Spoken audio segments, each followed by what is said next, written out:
Chocolatey hero اور lady colour کے نام سے مشہور ہونے والے پاکستان کے عظیم فنکار وحید مراد صرف 45 سال کی عمر میں اس دنیا سے رخصت ہو گئے تھے۔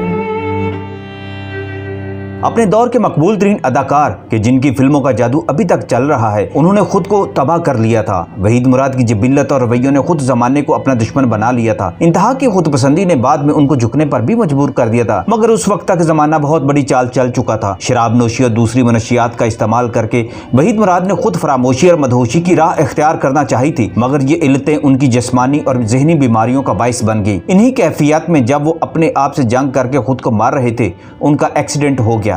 ان کے فینس نہیں جانتے کہ ان کا ایکسیڈنٹ ہوا تو انہیں کیسے ہسپتال لایا گیا، ہسپتال میں ان کے ساتھ کیا سلوک برتا گیا۔ گردشِ زمانہ نے اپنے دور کے عظیم فنکار کے ساتھ ان آخری دنوں میں کیا کچھ کیا۔ انقلابی کی اس ایکسکلوسیو ویڈیو میں یہ جان کر آپ کو بھی دکھ ہوگا کہ ایکسیڈنٹ کے بعد ان کی زندگی خود ان کے لیے کتنی زیادہ روک بن گئی تھی اور انہوں نے آخری 2 سال پھر کیسی اذیت میں گزارے تھے۔ ناظرین، وحید مراد سے متعلق یہ اہم ترین معلومات ان کے ایک مشہور پروڈیوسر اور ڈائریکٹر نے مجھے بتائی تھی، اور ان کے بارے میں انہوں نے لکھا بھی تھا کہ وحید مراد کس اذیت سے دوچار ہوئے تھے۔ وحید مراد سے وہ آخری دنوں میں ملاقاتیں بھی کرتے رہتے تھے ان کے گھر پر جا کر۔ اس مشہور فلمی ڈائریکٹر نے مجھے بتایا تھا کہ وحید مراد کی جسمانی بیماریوں کا آغاز تو بہت پہلے سے ہو چکا تھا۔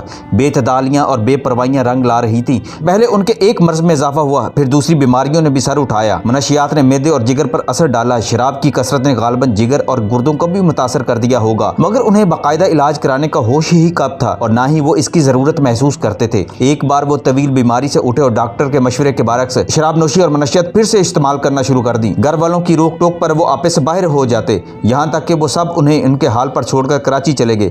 اب ایک ملازم اور ایک چوکیدار کے علاوہ گھر پر کوئی نہیں رہتا تھا۔ ہر رات وحید مراد ہنگامہ کرتے تھے اور نوکر خاموشی سے سنتے رہتے تھے۔ بیگم صاحبہ نے انہیں صاحب کا خیال رکھنے کی خاص ہدایت کی ہوئی تھی۔ ایک دن صبح ایک ہدایت کار کو فون موصول ہوا کہ وحید مراد کا ایکسیڈنٹ ہو گیا ہے۔ وہ فوراً سروسز ہسپتال میں پہنچے۔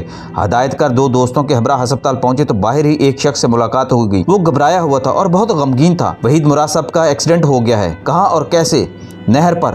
وہ کار میں جا رہے تھے کہ کار سڑک سے اتر کر درخت سے ٹکرا گئی۔ میں ادھر سے گزر رہا تھا، کار کو درخت سے الجھا ہوا دیکھا تو نزدیک گیا۔ وہ ایک سزوکی کار تھی۔ اسٹیئرنگ پر ایک شخص بے ہوش اوندا پڑا ہوا تھا، اس کا چہرہ خون میں ڈوبا ہوا تھا۔ میں نے انسانی ہمدردی کے تحت پاس جا کر باہر نکالنے کی کوشش کی، چہرے پر سے خون صاف کیا تو حیران رہ گیا۔ وحید مراد صاحب تھے یہ۔ میں انہیں فوراً ہسپتال لے آیا۔ کسی کو نہیں بتایا کہ وہ ہمارے ملک کا مایہ ناز فنکار وحید مراد ہیں۔ سب سے پہلے ان کے گھر پر فون کیا تو نوکر نے فون اٹھایا۔ اس نے بتایا کہ کوٹھی پر کوئی نہیں ہے، بیگم صاحبہ اور بچے لاہور سے باہر گئے ہوئے ہیں۔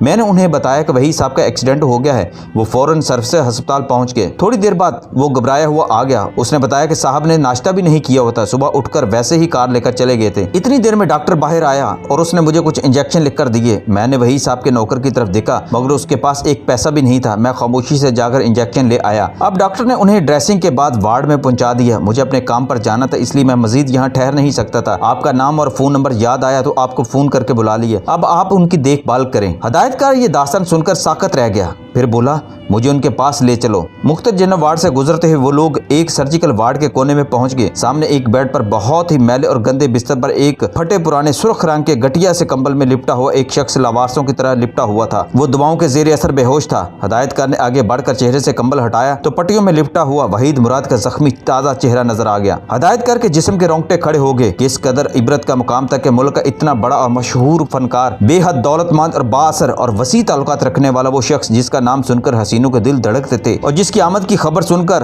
لوگوں کے ہجوم لگ جایا کرتے تھے، جو اپنے وقت کا فریاد مجنوں اور دلیپ کمار تھا، جو رومانی اداکاری کا شہنشاہ کہلاتا تھا، جس کی دولت کا اندازہ کروڑوں میں تھا، جو ایک تعلیم یافتہ اور بارسوخ خاندان سے تعلق رکھنے والی بیوی اور 2 خوبصورت بچوں کا باپ تھا، جس کے والدین خود ملک کے امیر اور وسیع تعلقات رکھنے والے لوگ تھے اور جس کا اپنا حلقہ احباب ہزاروں میں تھا، آج بد نصیبی اور بے کسی کی تصویر بنا ہوا ایک سرکاری ہسپتال کے جنرل وارڈ کے ایک گندے سے بستر پر ایک لاوارث اور گمنام شخص کے مانند پڑا ہوا تھا، اور اس کی دوا کے لیے 100 روپے دینے والا بھی کوئی نہیں تھا۔ ہدایت کار نے بمشکل سے اپنی آنکھوں سے آنسو صاف کیے، پلٹ کر وحید مراد کے ہمدرد کو دیکھا، پھر جیب سے 100 روپے کا نوٹ نکال کر اس کی طرف بڑھایا۔ آپ کا بہت شکریہ، آپ یہ پیسے لے لیجئے۔ وہ شخص پیچھے ہٹ گیا، آنکھوں سے آنسو بہہ نکلے اور کہنے لگا، جناب میں وحید مراد کا بہت پرانا پرستار ہوں، ان کی خدمت کا موقع اگر مل گیا ہے تو مجھے اس ثواب سے کیوں محروم کرتے ہیں آپ؟ یہ پیسے آپ اپنے پاس رکھیں۔